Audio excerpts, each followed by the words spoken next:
एक अन्य कथा के अनुसार एक परिवार में नंद भाभी रहती थीं।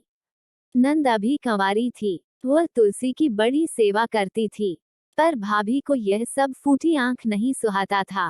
कभी कभी तो वह गुस्से में कहती कि जब तेरा विवाह होगा तो तुलसी ही खाने को दूंगी, तथा तुलसी ही तेरे दहेज में दूंगी। यथासमय जब नंद की शादी हुई तो उसकी भाभी ने बारातियों के सामने तुलसी का गमला फोड़कर रख दिया। भगवान की कृपा से वह गमला स्वादिष्ट व्यंजनों में बदल गया।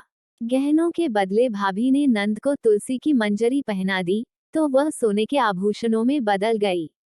वस्त्रों के स्थान पर तुलसी का जनेऊ रख दिया तो वह रेशमी वस्त्रों में बदल गया। ससुराल में उसके दहेज आदि के बारे में बहुत बड़ाई हुई। इस पर भाभी को बड़ा आश्चर्य हुआ और तुलसी जी की पूजा का महत्व उसकी समझ में आ गया। भाभी की एक लड़की थी। वह अपनी लड़की से कहती कि तू भी तुलसी की सेवा किया कर, तुझे भी बुआ की तरह फल मिलेगा। पर लड़की का मन तुलसी की सेवा में नहीं लगता था। लड़की के विवाह का समय आया तो भाभी ने सोचा, जैसा व्यवहार मैंने अपनी नंद से किया उसी के कारण उसे इतनी इज्जत मिली, क्यों न मैं अपनी लड़की के साथ भी वैसा ही व्यवहार करूं। उसने तुलसी का गमला फोड़कर बारातियों के सामने रख दिया, परंतु इस बार मिट्टी मिट्टी ही रही।